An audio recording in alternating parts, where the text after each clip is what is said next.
Hello and welcome to the first part of the Sculptured Waves mitten pattern.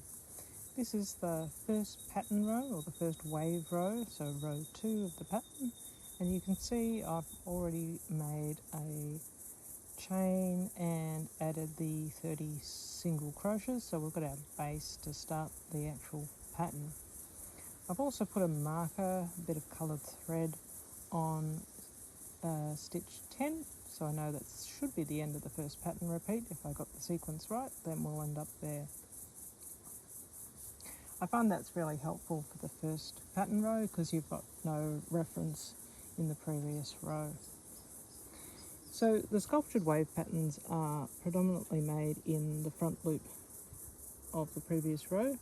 So you can see here I've got the V of the previous stitch, and that's the back loop you can see there, and this is the front loop. So we're going to be doing a front loop single crochet into the first stitch to start off our sculptured wave pattern. So we start by putting the hook through just that front loop, and then we go yarn over hook and pull it through, so we've got 2 on the hook, and then yarn over and pull it through both. So just like a single crochet, but going into that single front loop. So the next stitch is also a front loop single crochet, so through that front loop, yarn over and pull it through, so I've got 2 on the hook, yarn over and pull it through both. Now I'm using an orange yarn here just for a bit of visibility. Don't recommend switching yarn colours on every row, but I thought it would make it a bit easier on the video. The next stitch is a front loop half double crochet, so in this case I go yarn over hook before I go through the front loop, and then it's yarn over and pull it through the loop, and then I've got 3 on the hook, and because it's a half double crochet I go yarn over and pull it through all 3. The next stitch is a double crochet but also in the front loop, so it's yarn over, pull it through the front loop, yarn over, pull it back, so we've got 3 on the hook now, and then it's yarn over, pull it through 2, yarn over, pull it through 2, and that is my front loop double crochet. Now this is where the pattern gets a little bit more complicated. We're going to put 2 stitches into the next front loop. So it's an extended double crochet, so it's starting out with a yarn over again, and then through that front loop, and then yarn over and pull it through. I've got 3 on the hook. Because it's extended, I go yarn over and pull it through just 1, and now I've got 3 on the hook, and then I finish like a normal DC. So it's yarn over, pull it through 2, yarn over and pull it through 2. So that's our extended double crochet, and now I'm going to do a treble into that same loop. So it's yarn over twice, through the front loop, yarn over, pull it through the loop.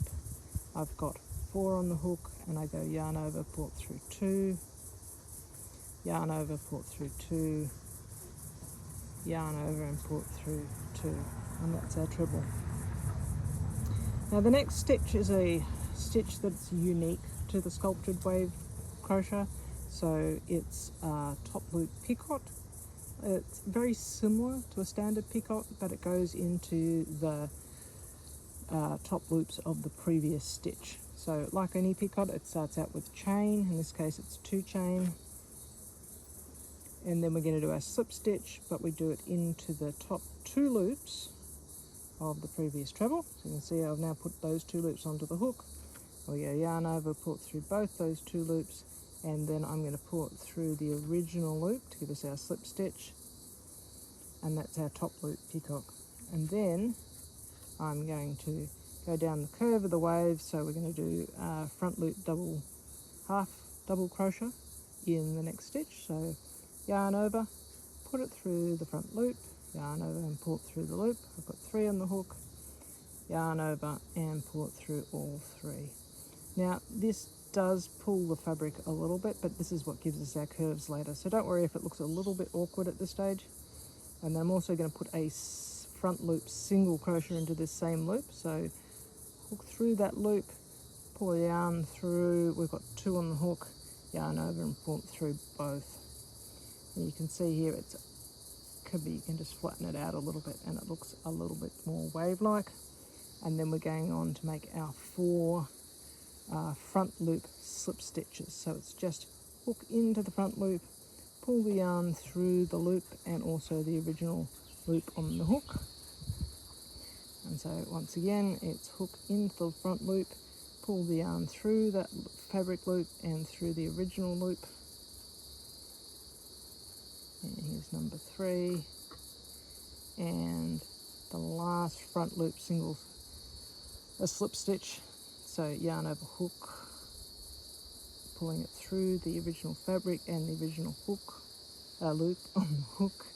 And you can now see our basic wave shape is taking place in those first 10 stitches, and I've lined up with my stitch marker, so that says that the count of stitches is correct for this first pattern repeat. So I'll go on to do that pattern repeat 2 more times, and that will take me to the end of the row, and then I'll do a video for the next row, so you can join me there.